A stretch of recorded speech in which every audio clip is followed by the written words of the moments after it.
Welcome to NFT Rebels, the podcast where technology, creativity, education, and non-fungible experiences meet each other. It's me, Annie Alexander, and in each episode, me and the Rebels will have a real unscripted talk, share genuine opinions, and show raw emotions. Should we start?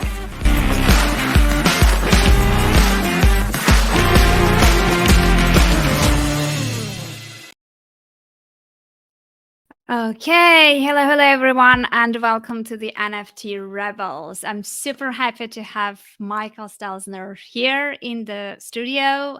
Welcome, Michael. How are you doing? I'm doing awesome. How are you?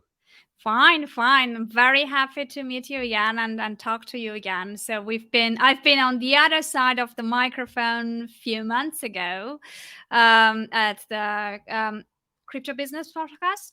Yep. Going to be renamed Yeah. Web3 Business Podcast here soon. Okay, cool. So I've been one of the first guests and super happy about that. Now, tables have turned. Now I'm going to interview Michael and we're going to have another conversation about the topic that both of us are super passionate about these days, it looks like. Absolutely. Okay, so for those of you who don't know, Michael Stelzner is the founder of the Social Media Examiner, which has been a media channel, a resource channel for marketers since 10 plus years. Like how many years already? 13? 13 years. Yeah, 13 years. 13 years already. I've been following him since probably 10 years or so. And if someone would tell me that eventually we would speak on a podcast, meet in real life and all that stuff, I would definitely not believe it. But life is very unpredictable and interesting, so is this space. So absolutely worth just following the flow and seeing where it takes you. 100%. So I think we should start from the very beginning. It's always very interesting to hear the stories of people about how they fell down this rabbit hole, how did they discover the space and ended up here, because it's very interesting. What is in common with everyone is that everyone is equally fascinated with the space, and once they get there, they don't want to leave. But everyone has very different stories in terms of how they got here, where they came from, and what was the main motivation to actually be curious enough to look into it. Yeah. So where do you want me to start? You want me? Should I just share my story with you? It would be really nice to find out. I mean, I know you're deep into this space at the moment already, but that hasn't always been the case. So what was Right. your journey like? Yeah. So it started with COVID. So basically, for those that don't know, I put on a conference called Social Media Marketing World, which is quite large, and we've been doing it since 2013. And the date was March 2nd of 2020. We had about 4,000 or 5,000 people from all over the world in San Diego at our conference. And all of a sudden, the world started hearing about the first death of a person in America who had COVID. And 10 days later, the world shut down. And, when you're one of your main sources of revenue is events, and all of a sudden you're like, whoa, okay, what's going to happen? I thought it was going to be maybe 3 months. I didn't think it was going to be like that long. So what ended up happening was I had to email in November of 2020 our customers and say, unfortunately, we're not going to be able to have the conference, but we'll be back. And then what ended up happening was I had a lot of time, because, as you know, anybody who's listening that ever puts on a massive anything, right, a launch or any undertaking, it's all consuming. Well, all of a sudden I had something I didn't have before, which was time. So in early December, I happened into Clubhouse, and I was like, whoa, what is this Clubhouse thing? And I started having regular Saturday morning clubhouse rooms with a lot of my marketing friends, and lots of people were in there. And then I started poking around inside a Clubhouse, and I started seeing people talk about crypto. And I'm like, very interesting. And Fred Ursham, I think is his name, the co-founder of Coinbase, was in there. And it was very, very fascinating to me, and I really didn't understand it, but I was super active on Clubhouse. Then in January or February, a friend of mine reached out and said, hey, what do you want to start a social token? There's this company called Rally, Uppbeat.io, which I'm an advisor to, and I would love to invite you. There's only going to be 60 people that are going to be the original creator coins on this platform. I didn't get it, and said, no, thank you. I've got too many other things to worry about. But that opened up something in my brain, which is I think there's something here with this crypto thing, and I keep hearing about it, and people I know from the marketing world seem to be moving into this world. Maybe I should talk to my old friend. So I rang up my old friend Joel Comm, founder of co-host of the Bad Crypto podcast with Travis Wright, and I said, "Hey, bro, time for me to ask you a million questions." And everybody has a friend like this, right? Like, I don't get it. Help me understand all this stuff. And then in March-ish of 2020, I bought my first Ethereum and about $100 worth of it on Coinbase. And then, over time, I got to see that Gary Vaynerchuk was doing this thing called VFriends. I didn't understand how it all works, so I didn't do it. I didn't even understand, you know, actually how to do the things. I just knew that I had my $100 worth of Ethereum or whatever. But over time, I started investing more and more, mostly into the crypto, and then I started getting into NFTs, and I started investing very heavily in NFTs, and I got in, you know, some of the more popular collections, and over a period of time, I just made a lot of mistakes. Right, I invested in collections the day they came out when they were peaking. I lost a lot of money, but eventually I started getting it right, and I got into moonbirds. I ended up getting 7 moonbirds. I ended up getting into proof. I also got Azuki, Cool Cats, Lazy Lions, and just a whole bunch of other relatively mutant apes, Yacht Cub, and I of course paid premiums for a lot of these. Yeah. Um, and over time, I just dove down the rabbit hole and I started going deep into discords. And then I started a podcast in this year, as we're recording this in January of this year, called Crypto Business. And I decided I was going to interview people focusing just on the business side of what does this all mean? What can entrepreneurs and creators and marketers do and learn with NFTs, DAOs, the metaverse, social tokens? And I just started leveraging my network because I had big network on the social media examiner side of things, and interviewed you and lots of other amazing people. You introduced me to Josh Rosenthal, who's amazing. Then in October of this year, we had a small conference called Crypto Business Conference, which you were one of our keynoters. So, I kind of went down the rabbit hole big time, and I'm still running Social Media Examiner, but I'm still really bullish on this space. And I recently just launched a Web3 for Beginners course. If you go to web3course.info, or you go to socialmediaexaminer.com and you click on the thing in the nav bar, you'll see this free course that I put together, which is really designed to help the larger world, which is not in Web3. I'm talking about every entrepreneur, every creator, marketer, everyday people understand the historical significance about what we're going through, the opportunity that's here, and how this really can really impact business. And it goes through some basics about how to set up your MetaMask and how to get your .eth NFT and how to use OpenSea, just the very, very basics. But I'm excited about all this. And, right now I would almost say it's like a side project for me at Social Media Examiner, but I've gone very, very, very far down the rabbit hole.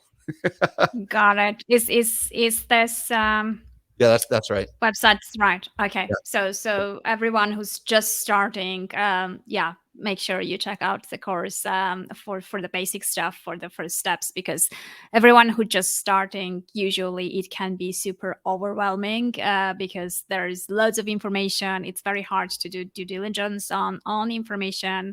It's very hard to figure out who are the true influencers and thought leaders in the beginning. So probably this will be a shortcut just to check it out. Yeah, you get Um, through in a couple hours, and it's going to get you from 0 to like probably 15 or whatever really quick, because you can waste so much time, as you and I both know, listening to Absolutely. podcasts, watching videos, and not sure what this. I just kind of made it simple. Yeah. Yeah, simple is very important, and I think like you briefly mentioned the conference, and I just want to say something about it. It was so interesting. During the conference, few people there asked me which are the other conferences that are worth going to, and that's when I started thinking about the audience, which were basically business owners who were not familiar to the Web3 space. I realized that there aren't many conferences who are targeting that audience. And I realized that most of the conferences that are a good quality conference happening on regular basis, they are, organized by Web3 people for Web3 people. So, and they're relatively advanced for people who are just starting. So I just thought that, that niche is very sort of, interesting, and people who are curious basically don't have variety of choices of where to go when they're just starting and they are not Web3 people. So, Well, yeah, and just to throw it out there, I went to 3 different conferences before I did mine. I went to NFTLA, I went to NFT NYC, and I also went to Permissionless. Permissionless was a DeFi conference put on by Blockworks or uh, yeah, Blockworks, yeah, and Blockworks, yeah, yeah, and Bankless, and that was a decent conference. The NFT conferences were like nuts, I mean, like yeah. horrible, and but still, it's like uh, there wasn't any real conference for bringing people into the space and helping builders. When I say builders, I mean like literally entrepreneurs figure out how to use things that are more attainable, right? Like NFTs and DAOs to really build fascinating businesses. And that's kind of what my vision is. I'm hopeful that maybe I can build something like that downstream that's going to help the broader business world to come into the space. Yeah, I think that's very important, especially in these days when everything sounds so scary with everything that is happening around us. Many people who are on the fence trying to understand or decide whether they want to get in or not every time something happens, and that kind of reinforces their doubts and fears, which is very sort of it really makes me a bit both angry and sad at the same time, because there are so many people building amazing stuff, and then one person or one company does something wrong, and then the whole thing kind of gets cancelled. Yeah. So it's really very hard to to just keep on the right track and have the right stories going mainstream. So I think, yeah, what you're saying is very important. You mentioned that you were investing in crypto, and also later on started with NFTs. I had loads of conversations with people about the different experiences and different sentiment when you invest in crypto, and then when you invest in NFTs, because somehow, like, having that NFT in your wallet feels a bit different rather than just having a coin. um, how did you feel about those? Like, are there two different experiences, or for Yeah, they you are. there? They really are. I mean, it's fascinating because I started investing a lot of money in Bitcoin, Ethereum, and like maybe 18 other coins, Polygon, Matic Magic. slash Polygon, Solana, AVAX, all that kind of stuff. And that was fun and that was intriguing.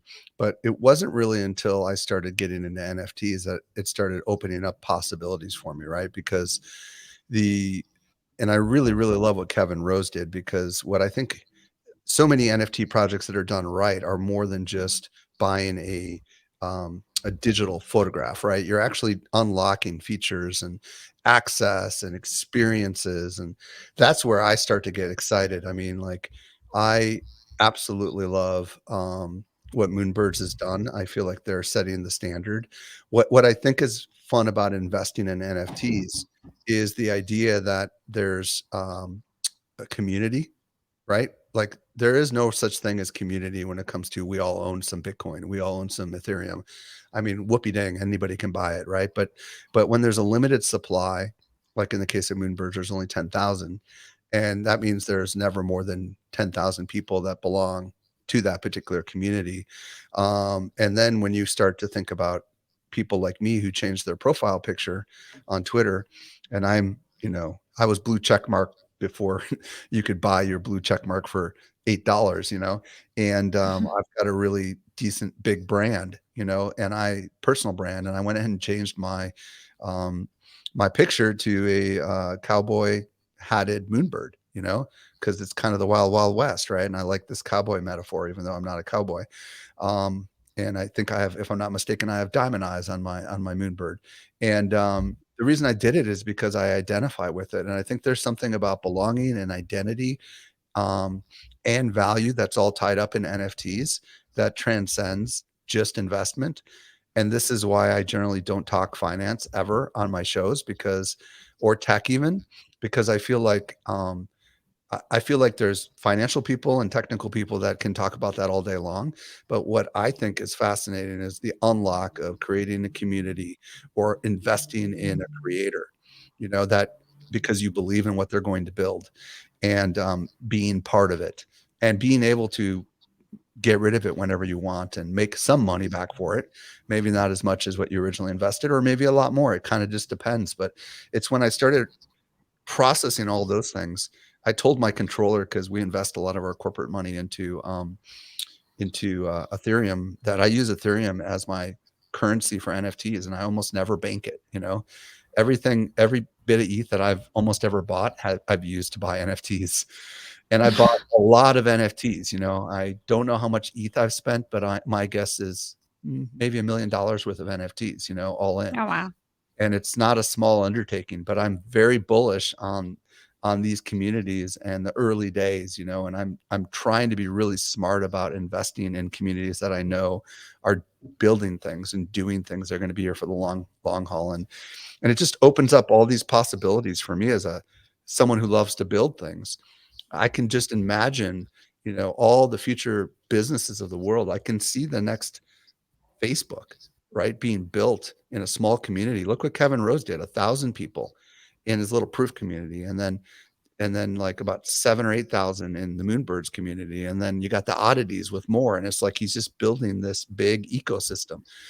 And then he was able to get some funding. And it's like whatever he's building. Gary Vaynerchuk's another example. They're using this to create super loyal customers. I mean, like, I guarantee you, I will always have a Moonbird. I don't know if I'll always have all 7, but I will probably never get rid of my Moonbird. And I don't know if people can say that about other products that they own, you know?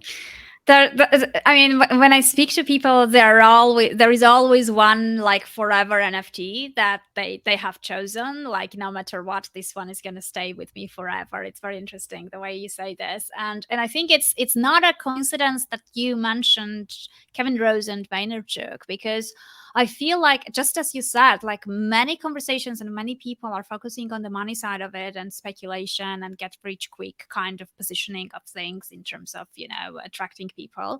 And as a result, you attract the wrong type of people, who will be there as long as they are making money and leave you as soon as things change, right? On the other hand, you have like people who are very passionate about the tech and very sort of tech centric. But eventually, what those two cases prove is that the real stories and the real sort of connection with the masses and with the communities is what works best, and the money is sort of the after effect if everything goes well, and the tech is the tool that they are using. But what makes this special and what sort of should be the highlights of the stories shouldn't be neither the money nor the tech. So I truly believe in that and agree with you that those two are sort of they are part of the story, but they are not the main parts of the story. So definitely, and as really great marketers, both of those men know how to tell those stories, know how to tell the right stories. So I think that had a very sort of fundamental sort of um, uh, just reason why it worked. And the other thing is they already had a community that they were going to convert. It's not like they were starting from scratch as well. So both put together, I think, made a really good combination and helped them with a really fast jump start. And this is where I think opportunity is for those who are listening right now. Let's say that you have a name for yourself in your industry. Maybe you've got an email list, maybe you've got a podcast, maybe you've got a YouTube channel, maybe you've got a social following. They love the content that you're producing, they love the work, the products that you're making.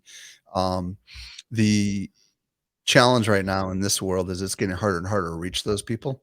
And if it's getting harder and harder to reach those people, then all of a sudden they kind of forget about you, and eventually they glom on to whatever the algorithm shows them next.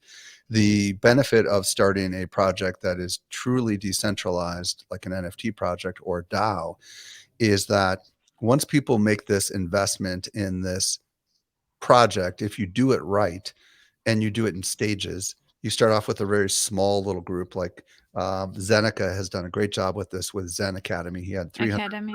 He Mhm. had 333 on the initial, and then I believe he had, I don't know how many thousands with his Genesis token, and now he's coming out with a PFP project. But these are the super loyal evangelists, right? Because you don't need, see, first of all, you need some sort of an audience to be able to buy anything. That's just marketing 101, right?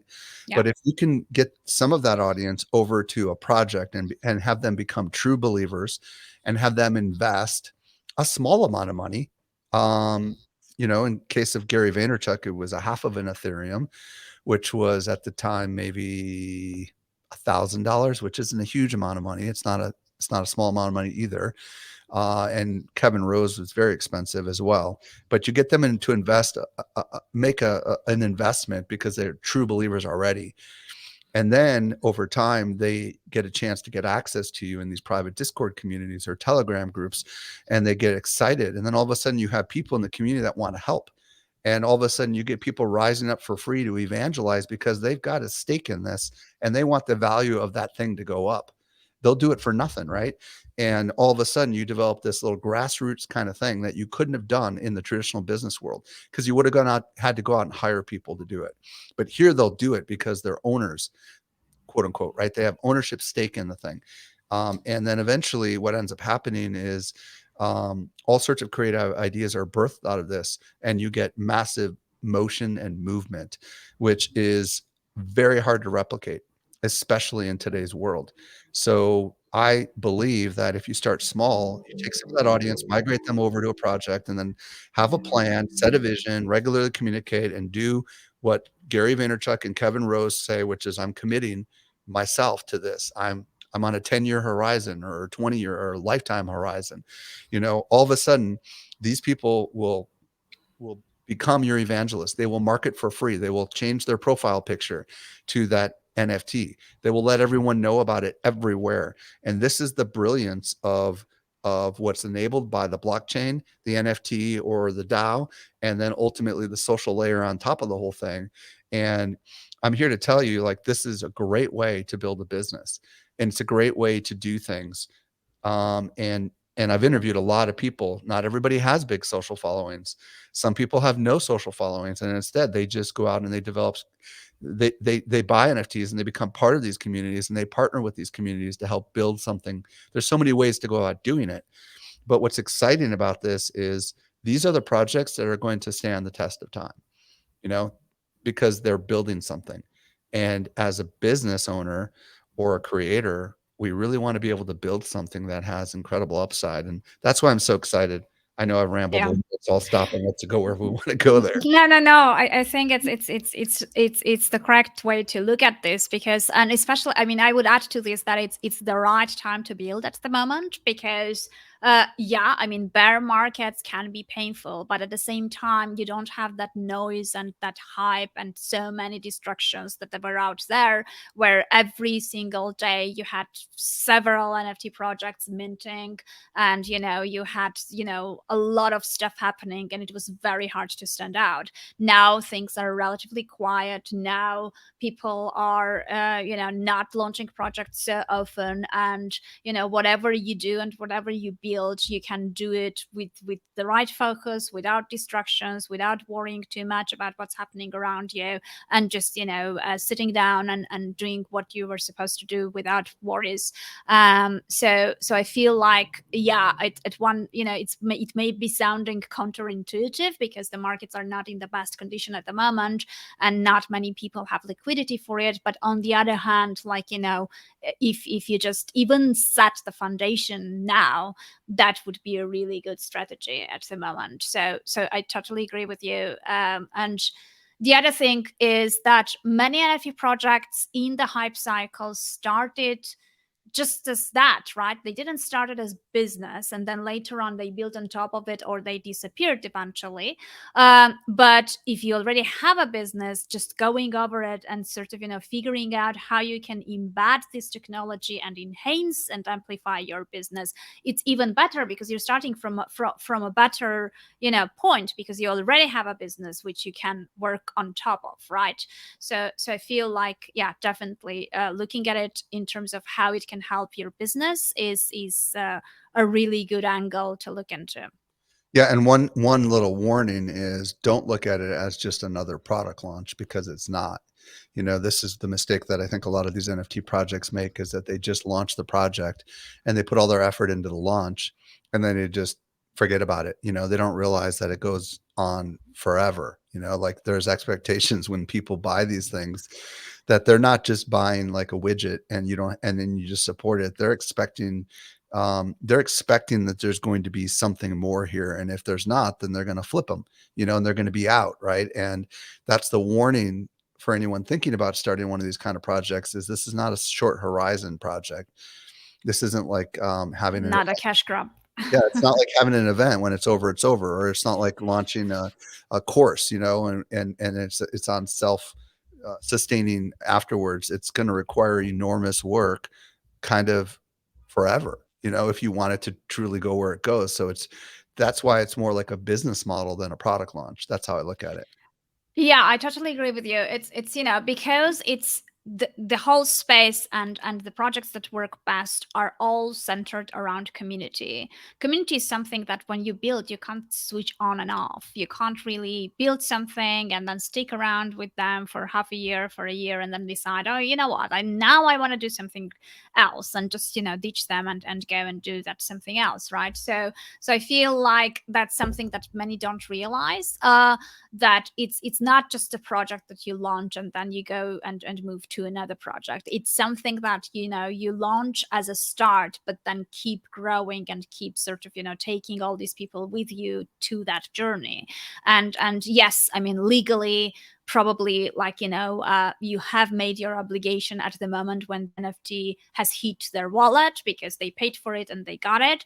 But from the moral and ethical perspective, as you said, the expectations are completely different. So yeah, on the other hand, it's a bit extreme, right? On the other hand, I've spoken to many founders who are saying, yeah, but does this mean that because I launched a PFP, like my whole life should be committed to it? Does it mean I can't do anything else? Does it mean like I'm stuck with this? Well, it's kind And of like, here's my take on it. It's like saying, if you launched a Facebook group, do you expect to just like launch it and step away from it? Because if you do, then you're going to have all the spammers come in, and no one's going to, and everyone's going to leave it, and it's going to be worthless. Right. So you don't have to commit your life to it. But again, realize we're talking about 2023 strategy, right? We're not talking about 2020 strategy, right? So when in 2020, 2021, early 2021, well, actually, yeah, no, in 2021, that's in 2021, you could launch almost anything and it would just take off and everybody yeah, was fine. But in 2022 into 2023, now it's the projects that have strategy behind them that are taking off, right? It's the projects that are really, really smart about their roadmaps and their plans that are really taking off. And along the way, you've got projects that started kind of without a plan and then all of a sudden got a plan, like Cool Cats or like Azuki. You know what I mean? Like their original plan and what they're doing now are not the same. Everybody was claiming metaverse and everybody was claiming all these. They just threw it was like standard language on every NFT project. But the truth of the matter is that most of those projects are gone now, and there's everybody knows the metaverse isn't coming anytime soon, and nobody's going to wait around 3 years yeah, or whatever until X project builds out a metaverse. So now it's much more about like, okay, if you're going to launch a project in this economy, right, in a downed economy, the only thing that's going to get people excited is if you truly are um, doing something that people can get excited about, right? yeah, So I just don't think, I think the days of launching cool pictures of lions and just expecting the world to go nuts over it without a strategy are over with. Yeah. Yeah. No, I mean, the thing is, with the time, people become more mature and Right. people start sort of, already making a difference between projects and understanding, which ones are more sustainable, which ones have a better plan and all that stuff. And the expectations have raised eventually. Like it's the same thing that happened with the ICOs. At one point, people could sell any token and it would just work out. Even meme coins were doing really, really great. But then after a while, they wanted to see a roadmap. They wanted to see a more sustainable plan and understand what it's all about. And eventually, they were expecting to see a product or service being built on top of it, and a real launch, a real something that they could use. Here, I think it's the same analogy. It's the same pattern. In the beginning, it was like any animal that looked cute was good enough to just get into the wallet and sort of see the prices rise and kind of make money and be happy about it. Now it's something different, and that is why, like, we had these trends of everyone saying I'm building a game, or I'm building a media company, or I'm doing something in the metaverse, because those were like the only three ideas that seemed to stick with people, and they were just making these promises. Like, how many will eventually do it and how many games we will actually see, that's another question. Yeah. But projects definitely need to have a better plan than, for example, the Bored Apes in the very beginning, when they said, yeah, I mean, you just get the ape and you can write on the wall of the toilet. Like, yeah, I mean, now it won't work anymore. Like, it's not enough. You can't really, convince people that this is a good enough utility for that token, obviously. So yeah, it's very different world, and I think it's good because it means that the market starts maturing,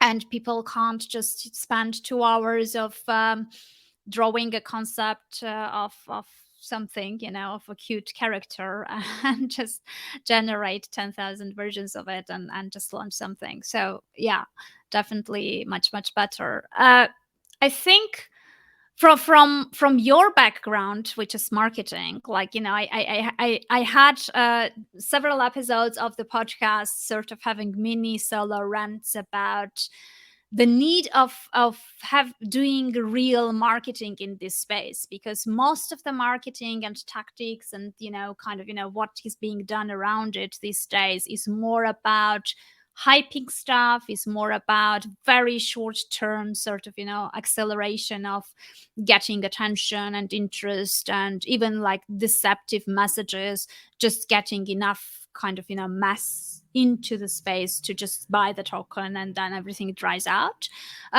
which to me it's not really a marketing. So I feel like the real marketing and the real sort of fundamental way of truly sort of marketing an NFT project is something that is still rare, and we really need that. So when you look at the space at the moment, what do you think is lacking most from the marketing perspective? What is it that we still are not doing well enough?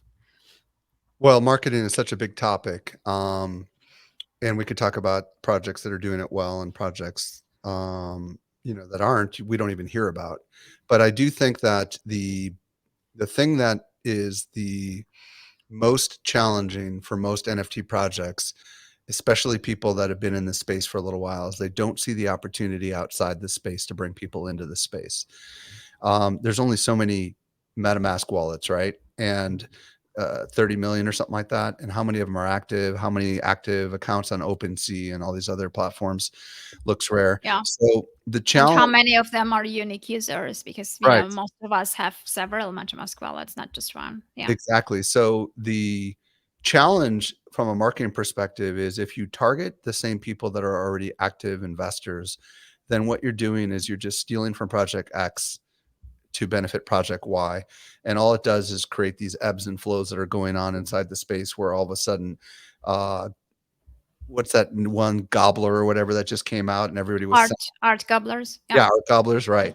Well, I mean, they were high, now they're down, it's just all it's doing is it's getting people to sell one NFT over here, to speculate this NFT over here.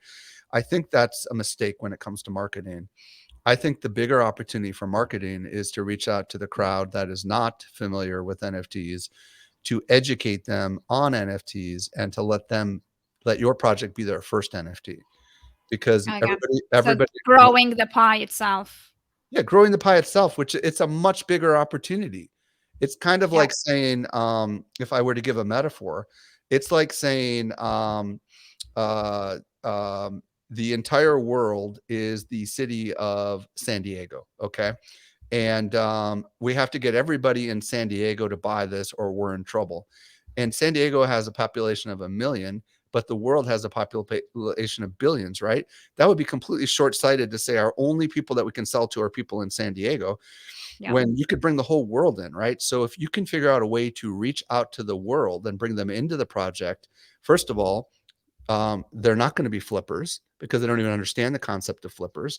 Secondly, they're probably going to hold on to this as their first NFT project. Third, they're probably going to really love the fact that you've helped them understand this space, right? And because you're the one that brought them in, Yeah. which is exactly why I have this free course, right? Because I'm trying to bring people into this space because I see the opportunity to bring people in. And I've interviewed so many marketers on my show that have said this is the big mistake everyone's making is they're marketing to the degens. They're not marketing to the normies. You know what I'm saying? And the Yeah. normies are the ones that we need to be marketing to.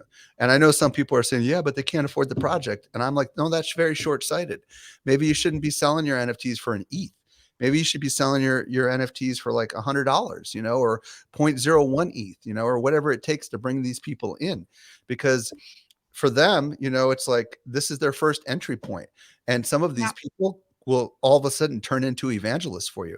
Hey, you got to check out this new project. It's so exciting, to all their family and friends who do not know the first thing about this, right? And because they love the fact that you brought them in.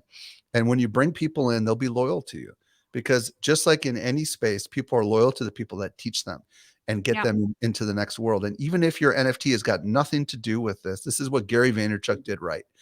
Gary Vaynerchuk went out of his way to educate the world nonstop about what NFTs were. And to this day, people still credit Gary V and V Friends. He's getting free Yeah. marketing forever because of that work that he did. That's what a lot of people don't understand. No, yeah, I totally agree with you, and I think like uh, the issue is that like we look at the NFT space like as one space and kind of one crowd, which are the degens. But like even in the NFT space, you do have several like segregations. You have the degens who are the ones who have the most money, which is why everyone is very attracted to targeting them. But then you have the creators and the NFT artists who have less money but completely different interests. And I saw like that difference very vividly here in the NFT London last week. It was just there were loads of side events next to the main venue, and there were events which were organized by the NFT artist and creator communities, and then there were events which were around collectibles and with loads of legends. And the vibe, the topics, the ambience, everything was so different for those two. So to me, it's like NFTs are just a tool, but there are so many different audiences that you can bring in, even from outside, just even by topic, right? By different passion topics, you can just unite people around you, depending on what you are passionate about. It doesn't even have to be a business related topic, right? So I feel like yeah, I mean, bringing people in from outside and just probably even educating, as you're doing here, like the basics, right? They don't even have to go too deep into the nitty gritty details of the tech and loads of sort of a very deep kind of knowledge base. That's not what they need to have, but they just need to have the main basics. And probably one of those should be not your keys, not your crypto. Very sort of yeah, valid these Well, and days. I'll even say that's not the basics. That's more advanced. Let's be intellectually honest, right? It It's is, but I think like basics from the perspective, like the these are one of the obvious mistakes you can anticipate them making once they get into the space, right? So anything that kind of Right. protects them, like understanding the concept that might protect them from the future losses But if you is tell something. someone to set up a MetaMask wallet, well, then they got the keys. You know what I mean? And It that's is. that's where, like, like we're teaching people how to set up a MetaMask wallet. You don't even have to go not your keys, not your crypto. You know what I mean? Because Yeah, there's if no they keep it there. Yeah. yeah, that's usually what they do, right? And the advanced thing is to move it out of that onto a ledger, which we're not even broaching. We're Yeah. teaching No. how to set up your MetaMask and basic security stuff, right? And again, it's like, I do agree with you, not your keys, not your crypto, 100%, but that's not going to make sense. All that's going to do is scare the heck out of a newbie. You mean I got to buy this hardware device? Are you Yeah, kidding me? Like, so you got to make that's it true. simple. No, but like MetaMask too, it's you own your keys of Yeah, your MetaMask, so yeah, it's still yours. It's yeah. still under your control, so no one can take it from you. So Just a couple it's more just things on marketing. I do think that a lot of marketers I mean, a lot of NFT projects they don't understand marketing, right? Because maybe they're artists, maybe they're creators, or maybe they're just technical people, right? And I don't think they understand the importance of community development and also yeah, the importance of having some sort of following somewhere, right? Twitter, Instagram, YouTube, Facebook, it doesn't really matter, right? Because you need a way to communicate with people who are prospects and also people who are customers, right? If you don't have that communication layer, then everything is going to fall apart because yeah, Discord is not going to be enough. Full stop, right? Most people are not going to go live in Discord unless they're hardcore faithful, right? So you need to yeah, have that communication layer somehow communicated in here. And marketing also involves not just getting someone to buy the NFT, but getting them to keep the NFT or to see yeah, the value in the NFT or to talk about the NFT. And that's where regular communications is really, really important. Letting your holders know what you're working on, letting them know that you're listening to them, letting them know about your plans, with regular Twitter spaces or whatever it takes. This is marketing as much as it's cultivating relationships, but it is all marketing at its core. You have to keep people excited. If you go dark, then the fears will start coming in and everybody will start selling the collection. if you're not controlling the narrative and if you're not the one communicating what's going on, someone will use that vacuum and create their own stories about it and speculate 100%. about it. 100%. So it's definitely, and in terms of Discord, I think when you look at the space in terms of bringing people from outside, I don't even think they need to be on Discord because many people don't use Discord, so forcing them to a space which is yet another layer of an unknown thing that they need to figure out how to use. It's just, I would say, just go and meet them where they are. It doesn't, I mean, it's Discord for the Legends, it's Discord for the Web3 community because that's what many use at the moment, but it doesn't have to be. It's not like Discord has a specific, very, I mean, Web3 centric stuff. So, yeah. What I'm excited about is hopefully somebody is building something. Maybe it's proof, maybe it's somebody else that's going to develop a new communication layer. Maybe something along the lines of text messaging or email that'll be token gated so that we can communicate exclusively through mobile devices to our quote unquote customers effortlessly. I'm sure that these are being worked on. I think Yeah. this is the missing piece of the pie. The other side of the pie is I often say we're waiting for our WordPress moment. And for those that don't know, WordPress is about 40% of all the websites in the world. Social Media Examiner is built on the top of WordPress. It's an open source, free technology, if you will, a protocol that allows people to build amazing things. And right now, there's not yet that I'm aware of a widely accepted open source kind of protocol that makes it free and easy. Like WordPress is like Microsoft Word or it's like Medium, it's just it just works. Yeah, You have to you know don't have to know how to code to use it. So right. I think that's the key, right? I mean, there are open source protocols, but it's kind of developers can build on top of it, but not me or not you. So I think turning that into a no code solution, no code tool for people like us is gonna be the future, and there are certain projects working on that. I think like as a start, on a smart contract development layer, Manifold has created these tools where NFT creators and artists can make their own smart contract even if they are not coders based on It's their still a little protocol. technical though, you know what I But mean? it is still technical. So I think it will. I mean, it should develop further and become more user friendly. But it's not only the smart contracts that we have to be able to do, right? It's the smart contracts, but also we would lots of people have lots of creative ideas of building dApps on top of protocols.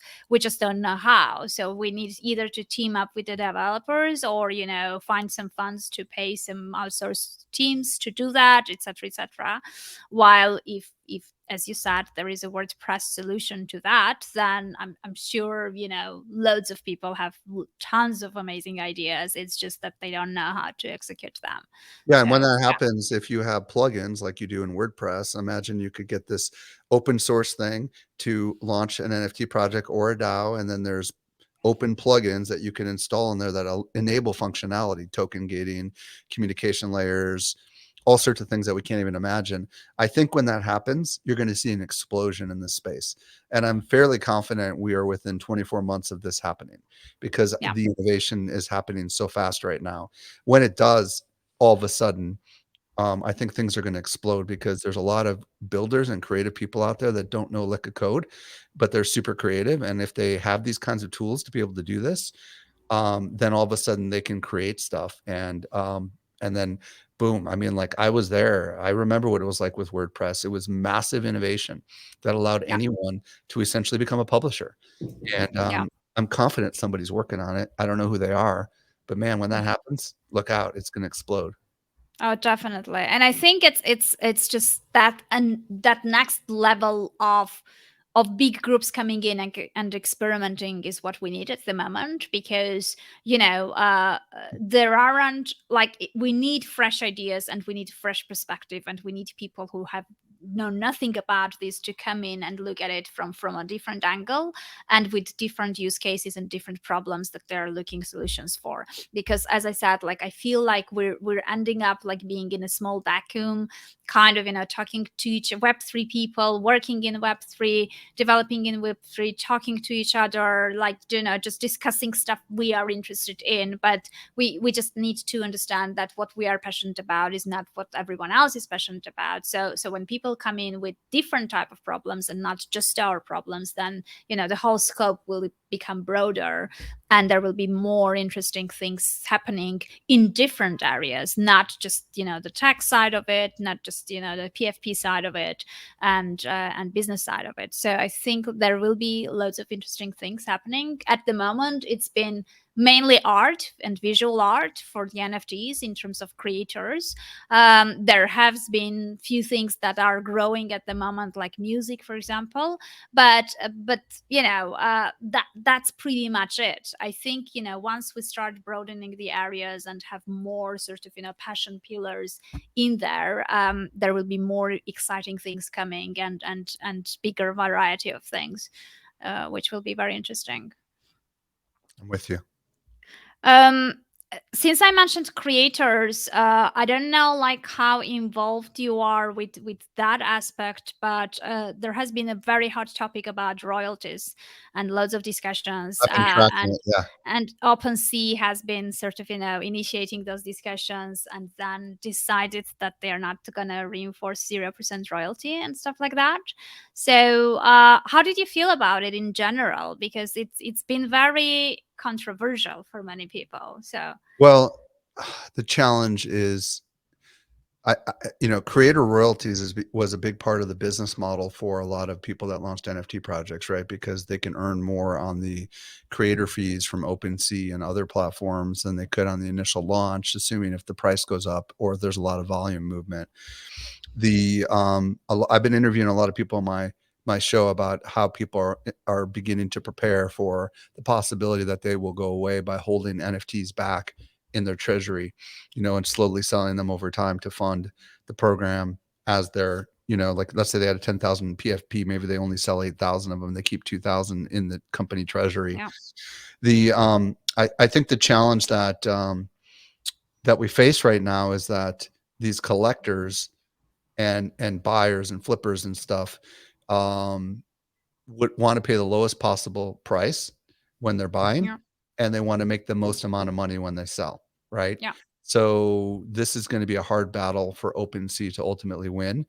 I did read their their Twitter thread, where they said, "Hey, we're going to keep enforcing royalties on existing NFT projects, and we think it's really important, NFT project founders, that you tell people to buy them on OpenSea, right? Because if the project says only trade them here, you know, and really educates their audience on where to trade them, well, then it's in the best interest of the project because, X, what is it? X2, Y2, looks rare, and Blur have they give you the option to go zero. Why would you choose to pay a creator fee if you don't have to, right? You wouldn't. So hopefully, eventually, there'll be contract level things that will be enforced where certain benefits will only be provided to people that pay creator fees. I think that there's people looking into that right now. I would imagine eventually maybe tools like Collab Land and others will be able to confirm that this token, this Mm. NFT, paid the creator fee. And maybe that's the same as nesting your NFT, your Moonbird. You know what I mean? Like nesting Yeah. is so maybe the only way you get access to certain perks in the community is if you actually paid the creator fee, and maybe there's a way that they could actually determine that So on it's like chain. a commission and added value of Yeah, paying that yeah, commission. Yeah. yeah. So that way it's like, there's two angles to this. You can not pay the creator fee and just be an investor in the NFT and a flipper, and could care less about the actual utility of the project. And if you pay the creator fee, then that unlocks the utility. I can imagine that that's possibly enforceable on chain, don't you think? I think, yeah, I mean, technically, there should be a solution for that. And I also think, like, my problem is that, again, these two big, very different groups are under the same blanket, right? Because when you think about creator fees and you're thinking about PFP project, which is kind of, once they figure out their sustainable business model and monetization model, they can eventually change or adjust. Or if they have hired a freelance designer and paid for him just once, and then they are collecting the you know creator fees from that, it kind of, maybe, it's not it's okay to take them out, because they were not the creator themselves, so it's fine. But on the other hand, like, where you're looking at the NFT artists, that was the story that they bought in order to get into this space. That was the main reason. They had already been screwed by getting so much less from their royalties by the agents and all these other middlemen, that this was kind of, their way to potentially make, a passive income from their creations, and eventually get a chance to quit their 9 to 5 in order to do this full time. And then, you're basically, this is the group that suffers the most, right? Yeah. So to me, it's like, it's very hard to put everything under one blanket and kind of make it as a market standard. But on the other hand, like, I don't know how they are gonna look otherwise. So it's a tricky I think we're question. going to zero creator fees here soon. I think it's going to be really hard. Imagine a future where you don't even have centralized marketplaces anymore. You have decentralized marketplaces, right? If they can't enforce you can't stop people from trading, right? Like, so unless they can develop a protocol or whatever, that I think automatically, whenever a transaction happens, a portion of it goes to this person and that person, which I understand is exceptionally complex and no one's figured it out yet. I think that creator fees are going to go away. And I think that's just important for people to think about when starting a project, right? They have to reframe their business model.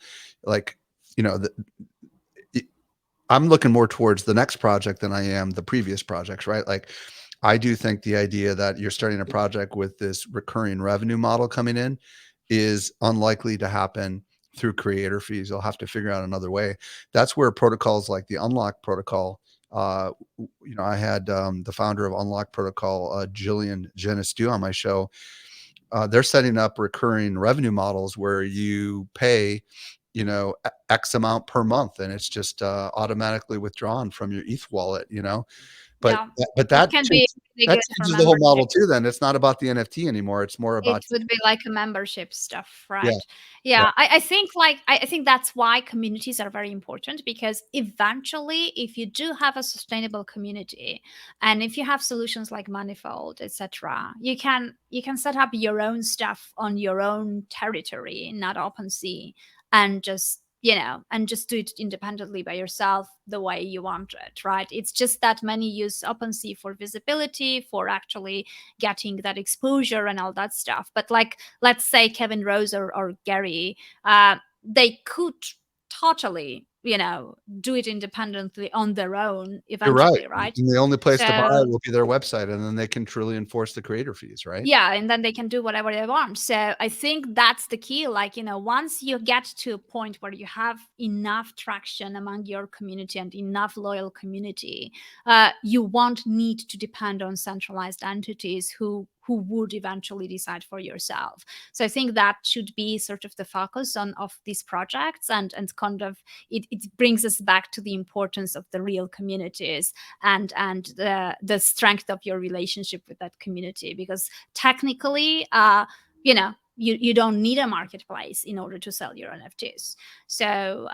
And technically, you can design your smart contract the way you want, based on your needs and based on your decisions. So yeah, I mean, eventually the big players might decide to do it on their own, and Yeah, yeah, that's why what not? CryptoPunks does, right? I mean, so Yeah, CryptoPunks has their own marketplace, yes, and V1 Punks as well, and Funks as well. So yeah, all those have their own marketplaces.